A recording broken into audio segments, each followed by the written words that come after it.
ଭଲରେ କଥା ନ ହେବା। ଯେଉଁ ସ୍ତ୍ରୀ ପରପୁରୁଷ ସହିତ ସମ୍ପର୍କ ରଖିଥାଏ ସେ ନିଜ ସ୍ୱାମୀ ସହିତ ଭଲରେ କଥା ହେବା ଛାଡ଼ି ଦେଇଥାଏ। ନିଜ ସ୍ୱାମୀ ସହିତ କଥା ହେବାରେ ତା'ର ଇଣ୍ଟରେଷ୍ଟ କମିଯାଇଥାଏ।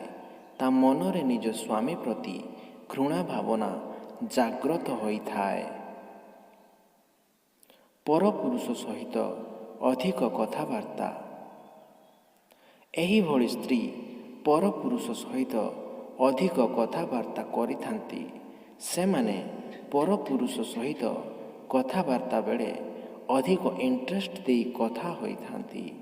ମୁହଁରେ ଖିଲି ଖିଲି ହସ ସହିତ ମିଠା ମିଠା କଥାରେ ଅନ୍ୟକୁ ପ୍ରଲୋଭିତ କରିବାକୁ ଚାହିଁଥାନ୍ତି। ଯତ୍ନ ନ ନେବା। ପରପୁରୁଷ ସହିତ ସମ୍ପର୍କ ରଖୁଥିବା ସ୍ତ୍ରୀ ନିଜ ସ୍ୱାମୀର ଯତ୍ନ ନେଇନଥାଏ। ନିଜ ସ୍ୱାମୀ ପ୍ରତି ସ୍ନେହ ଭଲ ପାଇବା ଆଦି ଗୁଣ ତା'ଠାରେ ପରିଲକ୍ଷିତ ହୁଏ ନାହିଁ। ସ୍ୱାମୀ କ'ଣ କରୁଛି, କେଉଁଠି ଅଛି, କ'ଣ ଖାଇଛି କିଛି ବୁଝିବ ନାହିଁ। ସ୍ୱାମୀର ଦେହ ଖରାପ ହେଲେ ମଧ୍ୟ ସେ ବିଚଳିତ ହେବ ନାହିଁ। ଦୈହିକ ମିଳନରୁ ବିରତି। ଯେଉଁ ସ୍ତ୍ରୀ ପରପୁରୁଷ ସହିତ ସମ୍ପର୍କ ରଖେ ସେ ନିଜ ସ୍ୱାମୀକୁ ଶାରୀରିକ ସୁଖରୁ ବଞ୍ଚିତ କରେ। ସ୍ୱାମୀ ସହିତ ଦୈହିକ ମିଳନରେ ତା'ର ରୁଚି ନଥାଏ।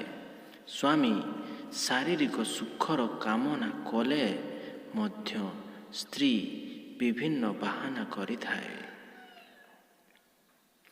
ଅଧିକ ଶୃଙ୍ଗାର କରିବା। ପରପୁରୁଷ ସହିତ ସମ୍ପର୍କ ରଖୁଥିବା ସ୍ତ୍ରୀ ଅଧିକ ସଜବାଜ ହୋଇଥାଏ। ସେ ପୂର୍ବ ଅପେକ୍ଷା ନିଜର ଦେହକୁ ଅଧିକ ଯତ୍ନ ନେବା ଆରମ୍ଭ କରିବ। ନିଜକୁ ସବୁବେଳେ ସୁନ୍ଦର ଦେଖାଇବାକୁ ଚେଷ୍ଟା କରିବ।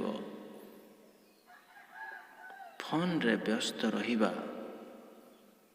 ପରପୁରୁଷ ସହିତ ସମ୍ପର୍କ ରଖୁଥିବା ସ୍ତ୍ରୀ ସର୍ବଦା ଫୋନରେ ବ୍ୟସ୍ତ ଥାଏ।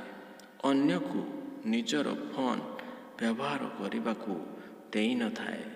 କାରଣ ସେଥିରେ ଅନେକ ଗୁପ୍ତ ତଥ୍ୟ ରହିଥାଏ। ଫୋନରେ ଯଦି ବ୍ୟସ୍ତ ଧରାପଡ଼େ ତେବେ ସେ ସାଙ୍ଗ ବା ଘର ଲୋକ କଲ୍ କରିଛନ୍ତି ବୋଲି ବାହାନା କରେ।